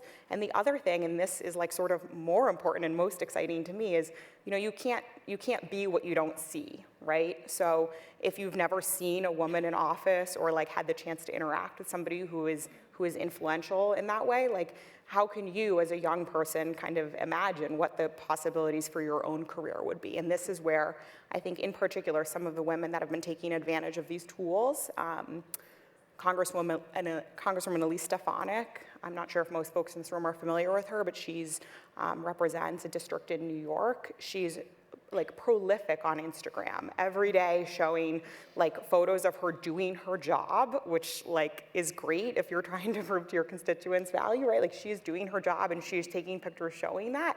She's also giving me, somebody who's never spent that much time in her district, like a real sense of why you actually would want to go and visit or even work in that area. So like seeing somebody like her kind of take advantage to, you know, elevate her profile and communicate with constituents, but really like model for other women what that kind of leadership that's authentic looks like. You know, she also shows like her book club recommendations, you know, like there's a work ethic and a personal commitment to these platforms that can really, I think, make a difference in how you're perceived and how effective you can be. Other great examples, Governor Nikki Haley. She is incredibly personal and authentic in a way that like ranges from posting a picture of her daughter going to the prom with like this guy who it's not clear to me that he knew it was going to be on this governor's Facebook page, to like, you know, like naming out individual members of state legislatures, like the people whose votes she needs, or like she like is criticizing. So she's really like using the nuts and bolts of these tools to hold people accountable, but again, like show a side of herself that other people might not know. And also, since we're in Texas, Betsy Price, who's the mayor of Fort Worth, like mayors, right? Like again, you just may not know what people are up to all day when they're supposed to be serving you. And it is like very interesting. And I think again, it just models for other women what that kind of leadership can look like. And again, like, you know, it's not necessarily one size fits all. People are kind of using these platforms to blend more personal in. But that's something that really excites me because again, you can't be what you don't see. So showing other women the potential. And you mentioned information as being a resource for information about things that you never knew. And you know, it's interesting in terms of Facebook as a resource, especially as a political resource. And millennials actually cite Facebook as the #1 source for political news. I think 61% of millennials say Facebook is their #1 news source for politics. Why is Facebook such an important resource for younger voters? And you know, we know young women are more likely to use Facebook. Why is it such an important resource, and how can we use more of it? So it's so interesting, like the millennial thing, certainly, like you said, it's the #1 place for people to get political news, but even for baby boomers, right?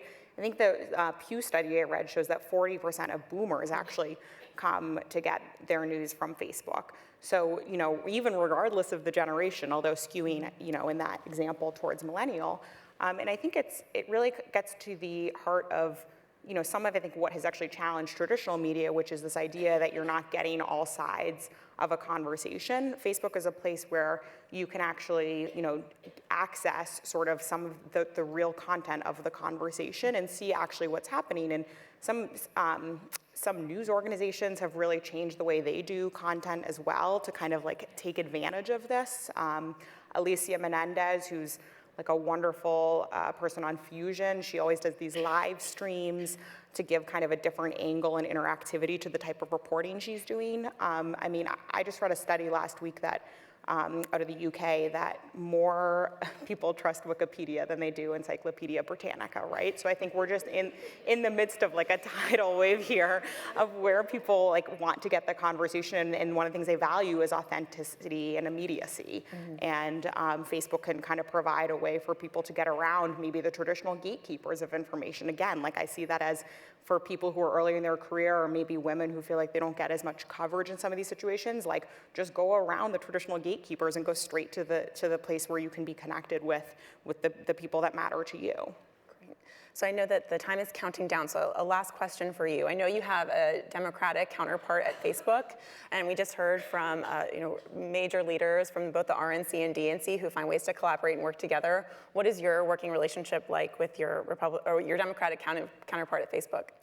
Yeah, I'm very lucky to have like a terrific woman in sort of the parallel position. And aside from being just a good debate partner, somebody for me to troll when I'm feeling antsy, she is actually like a terrific mentor, right? I think in workplaces, it's so important to find people who are facing some of the same challenges that you are. I mean, like politics, like notwithstanding, right? Just like how do you deal with certain like internal politics, right? Like we all have these issues, and it's been so great to have this person. It's like one of my most significant, like personal and professional relationships is with this person who has like, technically the polar opposites views, but really again, we're both connected in terms of trying to like help fulfill Facebook's mission, navigate internal things, and so it is like, it's a real treat. It really is something that I encourage women to look for in their own workplaces, is to find that person who can be sort of a trusted colleague and mentor, even if you're even kind of at the same level. Fantastic. Well, I think we're out of time, but Annie, thank you so much. Please, everyone, join me in thanking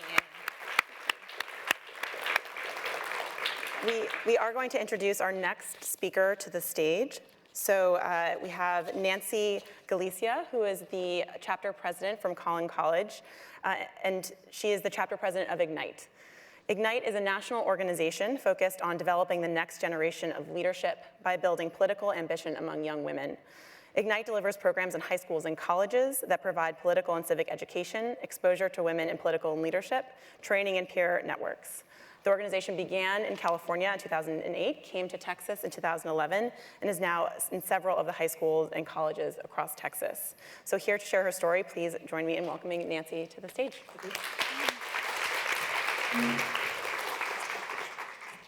I'd like to begin by saying it is an honor to speak before you tonight. It is a pleasure to be surrounded by so many extraordinary women. Before Ignite, I didn't have a clear idea of what my voice was capable of. My interest in politics grew shortly after attending an event sponsored by Ignite. I learned that one of the barriers women face in the political world is women just don't want to run. Research conducted by the American University School of Public Affairs concluded there is a persistent gender gap for political ambition among young girls ages 21 and under. Young women are overwhelmed at the thought of not being qualified for the job and having to compete against their male counterparts that are commonly encouraged to run for office. Although women have made great strides in gaining freedoms, education, and positions in office, to this day, we continue to face significant hurdles men generally do not confront. With the assistance of Tanya Rodriguez, my fellow co-founder, and our advisors, Dr. Rosalinda Valenzuela and Dr. Lee Sean Desta, we created the Ignite chapter at Collin College, of which I am president of. We host and participate events to increase our civic knowledge and make us aware of the importance of women being represented in politics. One of our current projects is hosting a voter registration drive that will appeal to the younger voters with the goal of increasing young voter turnout. One of the issues I am most passionate about is public education, primarily high school through college. The fact that many students are not college ready concerns me. Classmates of mine discover they are not college ready due to their scores received on the Texas Success Initiative exam. Students at that point must take remedial classes before moving on to their core state-mandated coursework, discouraging some from completing their post-secondary education. That is an issue.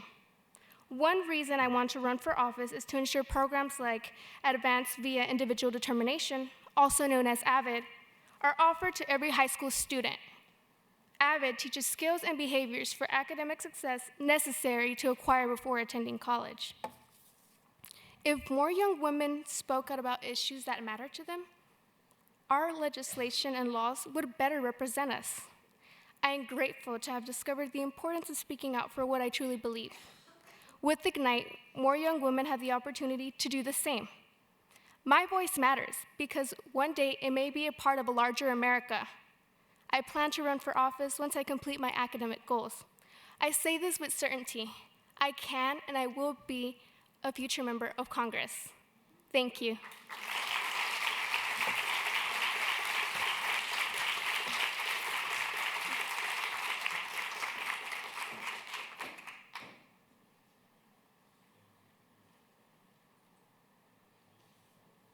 Please welcome Congresswoman Eddie Bernice Johnson.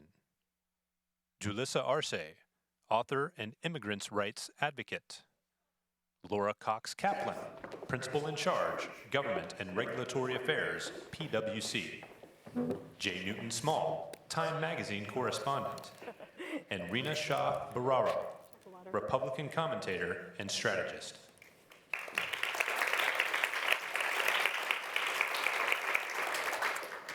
Good evening, everyone. Every woman on this stage tonight is using her voice to make a difference for our country and for other women. They've done so in totally different fashions, ranging from TV to business to publishing to media and other sorts of fashions. I thank you all for being here tonight and for raising your voice tonight here with us. I hope all of you will find inspiration and motivation from them. We'll go right into the questioning tonight. We'll start with you, Congresswoman Johnson. You've served in Congress for 12 terms now, a remarkable amount of time, as you alluded to earlier. What's inspired you to choose public service and to continue to serve? Well, first, let me say I did not start in Congress. That's not always the place to start. I started in the State House of Representatives, and I was encouraged to run by civic groups that I was working with. One of the most inspiring voices that I heard was Judge Sarah T. Hughes, and most of you are too young to know who that was. But she is the judge who gave the oath to President Lyndon Johnson, who followed President Kennedy. That's how old I am. But that was in 1972, which was a little unusual at that time for women to run for office. But in Texas, it was the year of the woman. We had a woman running for governor, and she was encouraging other women to run, and I started getting encouraged to run. I had never dreamed of being in public office, never thought about it, never planned on it. But I was very active in civic work. And because of my volunteer efforts, I had worked throughout the community. And it was really women from all over Dallas that asked me to consider running, and a few men too. Well, I served in the Texas House for 3 terms, and I left to serve with the Carter administration. And then after that, I came home and later ran for the Texas Senate and served there 6 years before I went to the U.S. House of Representatives. And actually, I went to the U.S. House of Representatives exactly 20 years after I first ran for office. That was in 1992. It was because of my interest in civic work and working with groups all over that I was constantly encouraged to run. I found it to be satisfying and very challenging, but worth the time. My most enjoyable part of it is making sure I stayed in touch with the voters that voted for me to be where I was and where I am now. Am I answering the question? Oh, you sure have. Now, as a follow-up, you're a woman of color in Congress. There are very few, as we know. What are the challenges you say? Running to get there was a huge challenge in of itself. But what are the challenges you face now as one of very few women in the U.S. House of Representatives? Well, I really face the same challenge I faced all my life. First, I'm an African American. And second, I'm a female. And it's a body of predominantly male, predominantly Anglo. I do my work. Nobody there is any better than I am. Nobody's any smarter. And I count smartness as not being knowing everything, but being willing to study and get the details. I spend most nights reading to make sure that I do my homework. And I don't draw lines in the sand on who I work with. I go to whomever I think can help me get something done. I have been in Congress, this is my 24th year.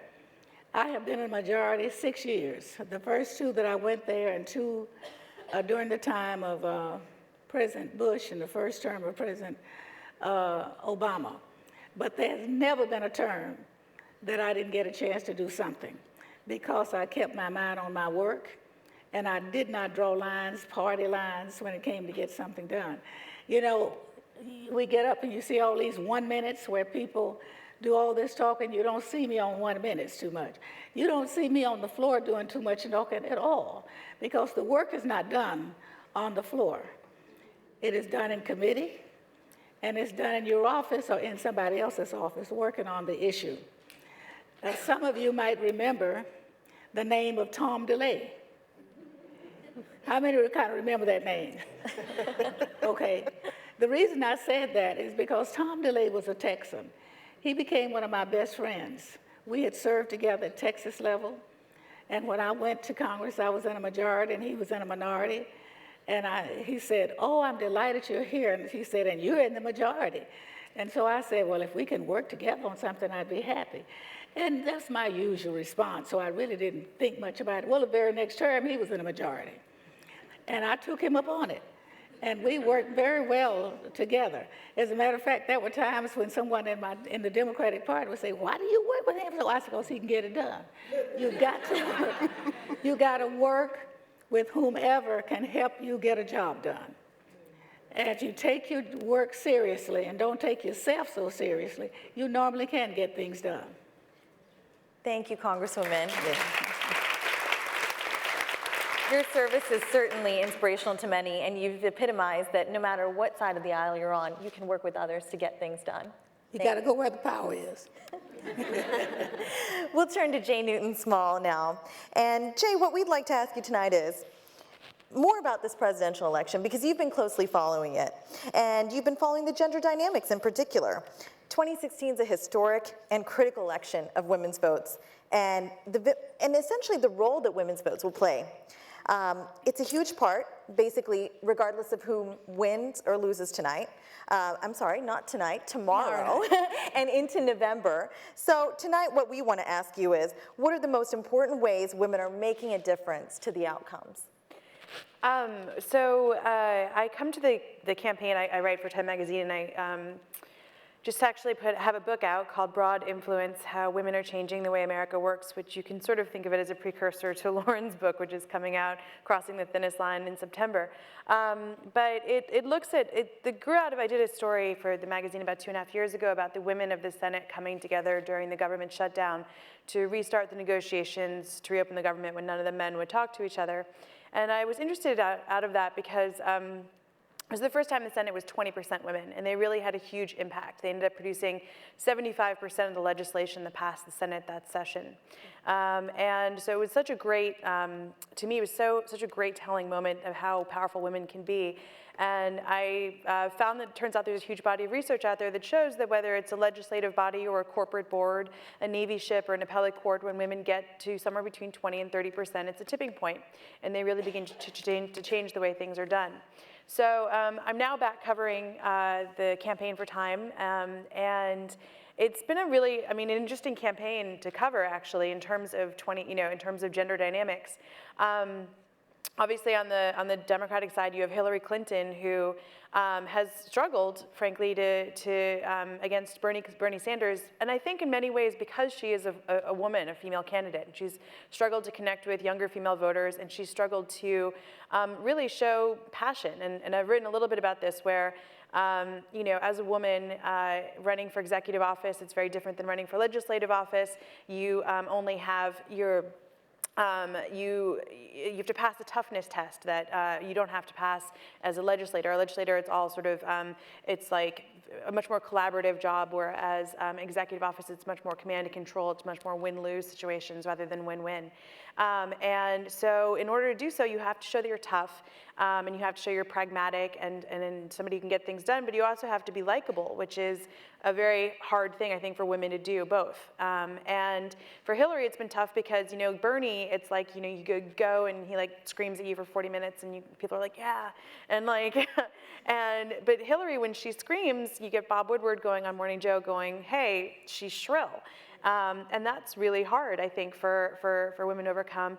And also, you know, it's also hard for her because Bernie Sanders has got all these wonderful dreams and hopes and these amazing big ideals and revolutions, and she deals in much more pragmatic terms. And I think that she almost ends up being like the mom, being like, no, Bernie Sanders, we can't go buy that jet ski because we have to save for college. And it's, you know, and it ends up being really not so inspirational to young college kids and to millennials, whereas I think some of the older people are like, yeah, maybe let's not get that jet ski and let's like think about like what we should maybe be spending the money on elsewhere. So on the left, there's that kind of dynamic, and she's really struggled, I think, to show passion and make herself heard and show dreams and ideals while also being tough enough to show that she can do the job.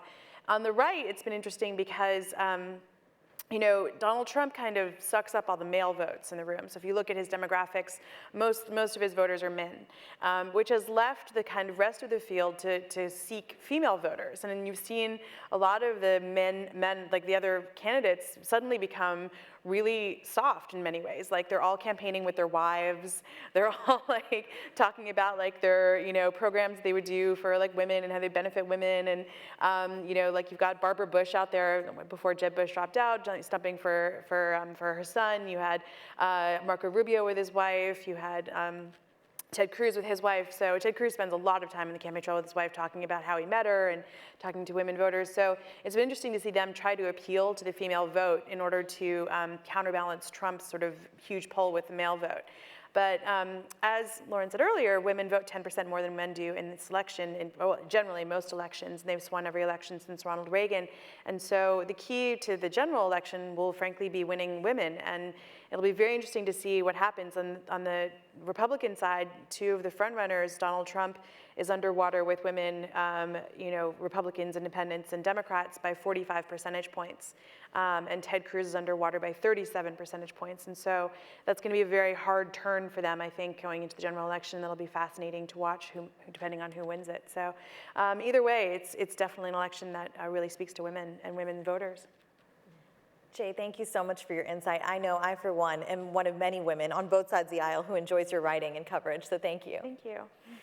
Julissa Arce, let's go to you next. You've written and spoken about the importance of hearing from those who are often unheard. In your case, the experience of being undocumented. How have you used your personal story to inspire others to use their voice for good? Yeah, thanks. You know, I really believe that stories and personal narratives can be transformative, and they can impact policy, and they can impact the way that we view an issue. And so I very publicly have shared my story of being undocumented, coming to the US when I was 11 years old, and really achieving what many of us would consider the American dream. I went from selling funnel cakes on the streets of San Antonio to selling derivatives at one of the most powerful investment banks in the world, at Goldman Sachs, all while being undocumented.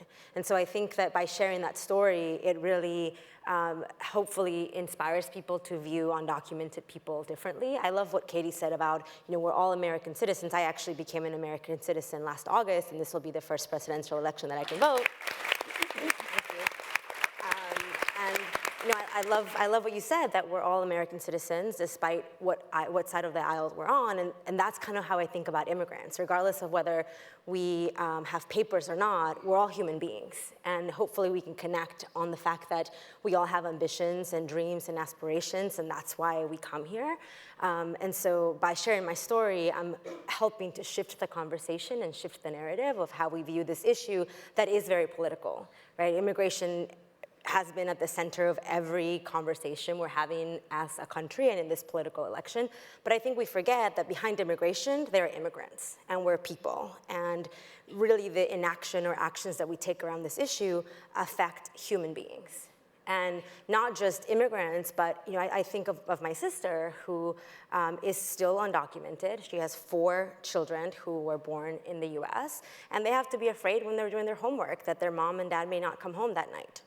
So by sharing these stories, I think we can connect on what as human beings we have in common.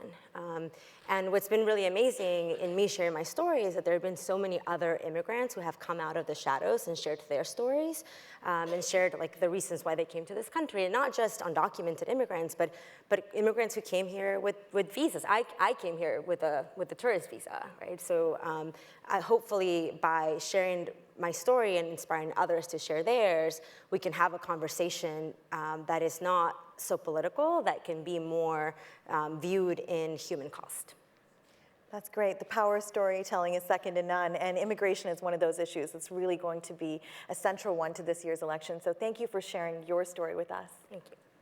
Laura Cox-Kaplan, we're talking to you now, and in your role, last but certainly not least, you've used your role on the executive committee at PricewaterhouseCoopers to support women candidates for office around the country. Why is this important to you, and how does it help you amplify your voice in our political process? Okay, thanks. Let me give a big shout out to my employer, PricewaterhouseCoopers. Diversity and inclusion is a huge core cultural value of our firm. And we recognize, and have for many years, that having diverse points of view around the table are really critical to our bottom line. In recognizing that and thinking about that, and also seeing now more and more studies that actually illustrate this point increasingly, that organizations perform better when you have women in key leadership roles, whether it's on corporate boards, on management teams, on engagement teams in our case, or in other core roles. Ultimately you see a higher benefit to shareholders and to the bottom line. As we took a good look at what was happening in Congress with so much gridlock and inaction, and a couple of years ago when some critical elements, some critical policy issues were being decided around the budget, and we were very dismayed to see this period of time go by and the government shut down, only to be frankly a little surprised to see that it was the women members, Democrats and Republicans, who actually came together and forged a deal. And it really got us to thinking, why aren't we using the power that we have, both from the standpoint of our financial resources as well as our voice, to say diversity matters, that getting more women in Congress is really a core component and frankly an extension of our own core value system. So we took a step back and thought, what can we do? So we set up meetings with a number of members of both the House and the Senate, starting with the women, particularly those who had been recently elected, to say, what was your experience? What would be your advice to us as a corporate entity? How could we engage more fully? And is anybody else doing this? And they were surprised to hear from us, quite frankly. Not because we weren't supportive of them, but because typically they don't hear from corporate entities focused on how do you actually move the needle. It's more about getting an individual elected, which is certainly a laudable goal, but typically it's not around, okay, how do we actually close the gap as it relates to women? How do we increase this 20% number to a much larger percentage of the overall body? So we began working with members of Congress, we began working with the party committees to come up with a strategy where we were actually giving some of our political dollars earlier in the cycle, ultimately maxing to incumbents and to women candidates who we would otherwise support, and some who were not on committees of jurisdiction who we might have supported later on in a cycle, for example. We did that. We focused on some critical partnerships with some non-governmental organizations that were focused on various aspects of the problem, including developing a pipeline of young women, really looking at how can we get young women who are high school, college age, much more interested in public service, right? Serving in Congress, like Congresswoman Johnson here, it may not be for everyone. It's an incredibly difficult job, and it takes a special person, right? It's not for everyone, but it's for many people. And what we've talked about here, and several folks mentioned this, sometimes it takes for women you tapping them on the shoulder, or you showing them this example that this could be you ultimately. Many of these non-governmental organizations are working on these elements of the problem, and we're supporting that, along with a number of other programs that we've been engaged in. So we're trying to be much more, we're trying to talk a lot more about what we're doing. We're hopefully setting an example that others might emulate. And ultimately, it's a long-term investment. This is not something that you're able to solve in a 2-year cycle, most likely. It's something that you plant some seeds, and we hope that over a period of time, we will ultimately see an increase in the number of women that we actually see in these positions. Laura, thank you for shedding light on that important issue and what corporations can do to really bring more inclusivity to our political process. As a follow-up to that, and I'd like to lob this question to any of you, really, what would the impact of greater participation by women have on our political process? Anybody care to? Well, she just mentioned it. That's right. You know, we're trying to make sure that women learn to give to women. For one thing, it takes money. And so we're trying to get women to understand that if you want women to serve, they need contributions to run for office. And because a lot of time is spent raising money when you really want to be spending the time working on something. As she just said, if I've made Congress look easy, I apologize. It's not. It's long days every day, and sometimes I look at my staff and I say, what day is this?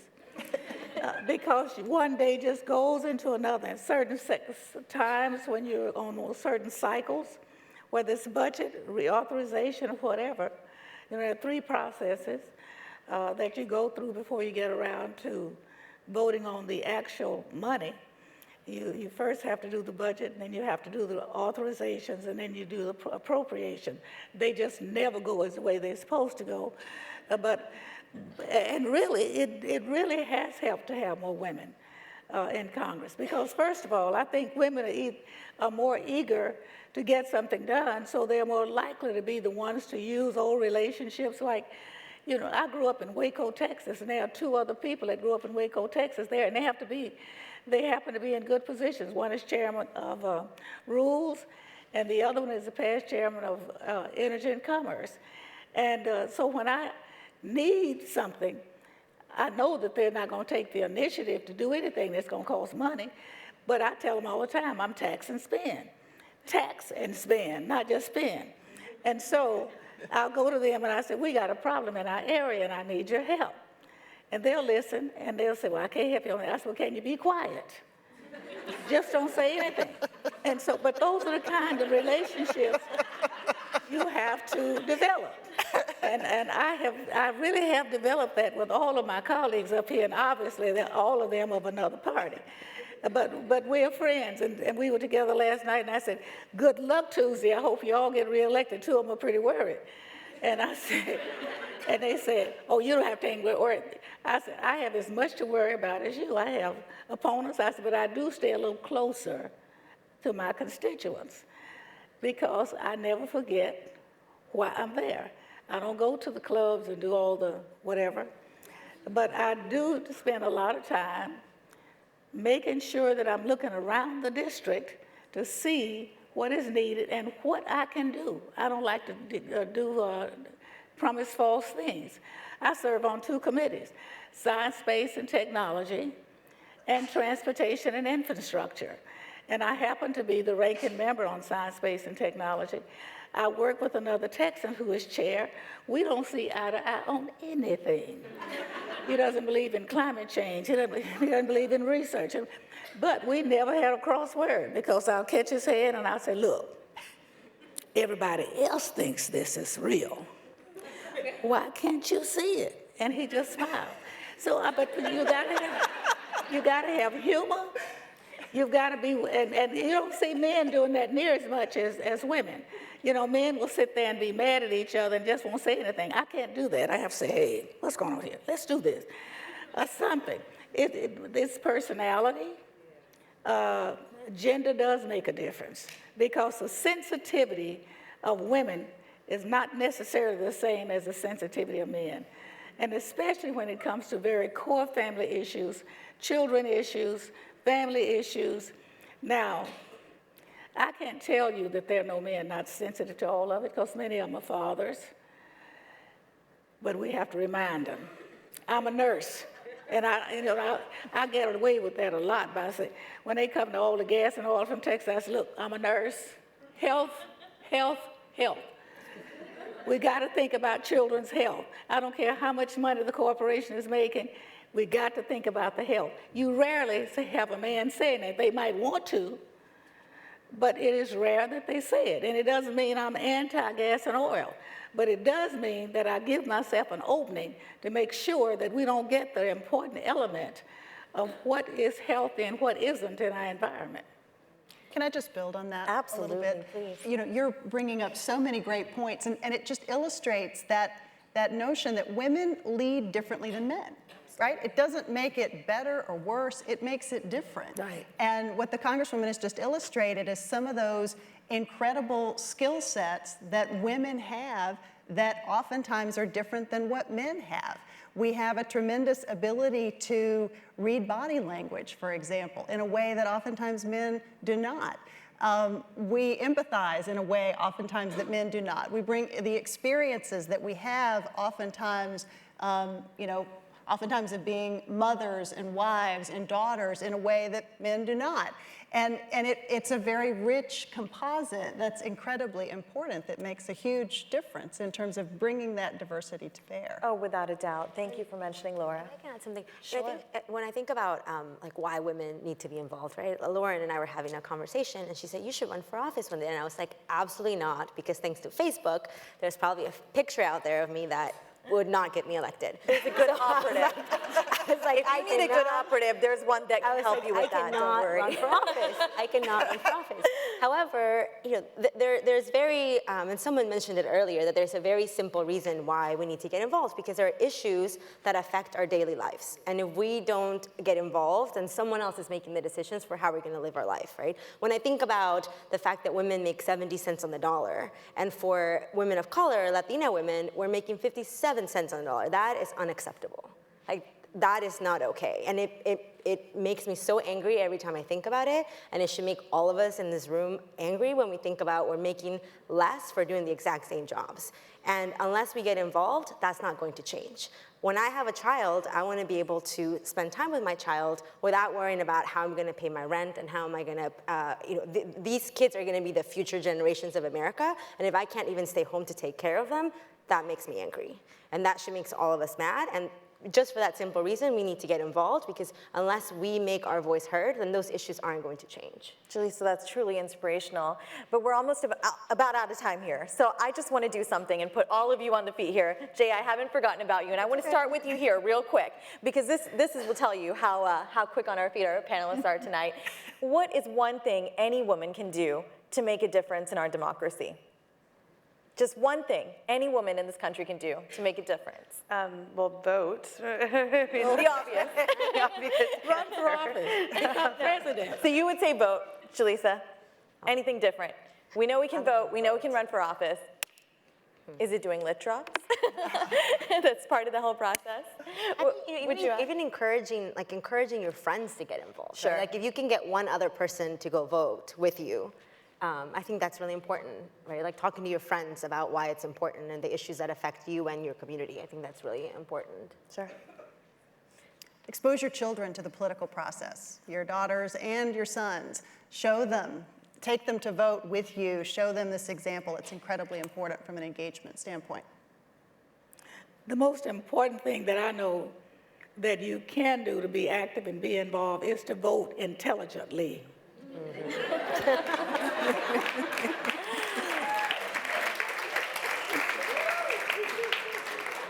And with that, we're out of time, ladies and gentlemen. Thank you. Thank you very much.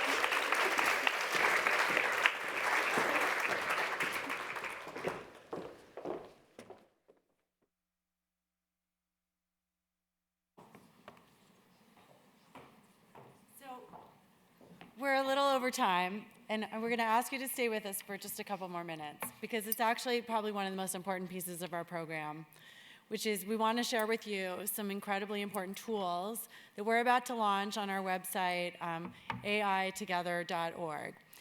Many of you have asked, and we've had this conversation about what we can do. We're about to launch some really groundbreaking tools that will make it very easy for you to have your voice heard. And I'd like to just introduce, this will just be a few minutes before we break. And I also just want to mention before we do this that we are hosting a reception this evening for the speakers, and thanks to the underwriting support from our sponsors at PwC and Facebook. All of you are now invited to join the reception, which is right next door. So please try to stay if you can to meet the speakers and continue the conversation. But I want to introduce Libby Wohler from one of our partner organizations called Quorum.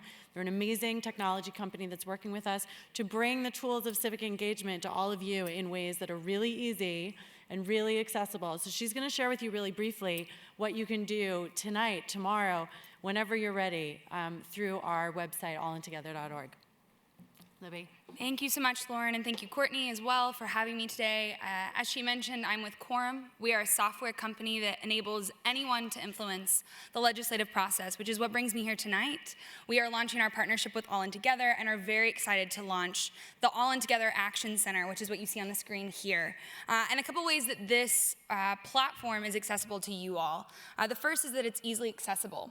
So we've created a platform that lives right on All In Together's website at allintogether.org, where you can actually log in and create your own profile to start engaging with your members of Congress. It's very easy to use and actually saves your information and creates an entire custom profile for you to start engaging, which is the second part. So All In Together is uploading issue profiles for you all to start understanding what's moving in Washington. So what's happening on the Hill today, from the Senate energy bill to hot button issues like gun control or the Supreme Court nomination, to the issues that matter most to you. So starting next month, with the month of March being International Women's Month and International Women's Day on March 4th, some issues that are centric to women in the family and healthcare.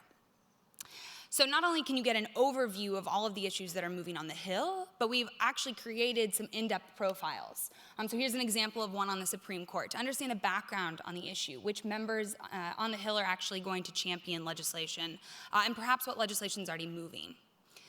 And then the greatest leap forward here is that you can then engage. And so something that Katie and Amy mentioned earlier tonight, that even one phone call or one note can make a huge difference on the Hill. And so internal to the platform, you're actually able to either call or write or schedule a visit with your member of Congress. And because these profiles are custom done to you as a user, it's all of your information. So it's your state member, your state senator, your member of Congress, and both U.S. senators associated with your specific district, and the staffers that come with them. So we are plugging you in directly into those offices and allowing you to take action on the issues that you care about. We wanted to say thank you again for this partnership. We are so looking forward to connecting with All In Together and with you all as individual advocates, and are excited to announce that the Action Center is live. So it is on the website. You could go home tonight and actually start engaging with members. Thank you very much.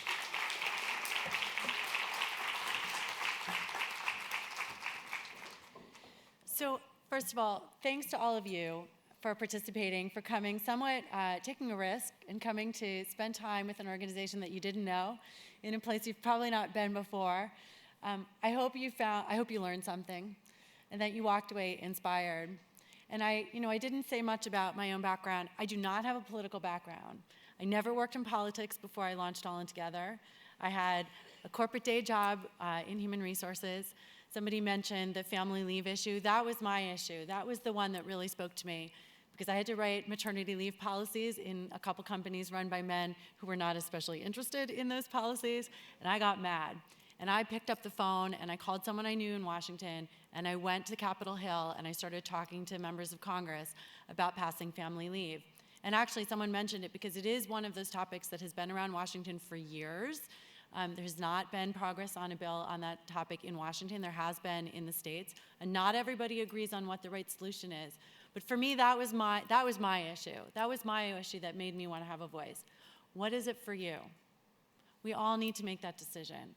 And I hope what you've come away with tonight is a little inspiration, some ideas that maybe politics isn't always about conflict. It can also be about collaboration and about making our country better. And I hope you're all inspired to move forward, take action, and make your voice heard. So I'm going to hand it over to Charity to close, but I hope you will all stay with us. And thank you so much for being here. And really, I couldn't close any better. I was going to say similar things. I hope that you feel inspired tonight. I hope that you feel like you now have a voice. It's so fantastic to have an actual action project that we can all take on. If we get online and there's something to actually do, which is fantastic to have conferences that end with an action. I walked in 16 years ago to a campaign office and it was Bush for president, and I walked in as a volunteer right out of college because I believed in something that he believed in. I didn't know anybody. But I raised my hand and I was willing to go in and take out the trash and file files and do all those different things that they needed. And to think about 16 years later, having had the experience that God opened doors for me and I was able to experience, I just think about the courage sometimes that we have to do to raise our voice, to raise our hand, and to take some action, and then how that can transform your own life and the lives of others. So we do hope that you leave inspired. I think about, there are women that are coming next week that I talk to, and every time I say to them, we don't get to choose the country or the generation in which we're born, but we get to choose if we're going to do something. And this is our time. And so I hope that all of you choose to do something with your voice and with your action tonight and throughout this election and beyond. So join us at the reception and we'll get to continue this conversation.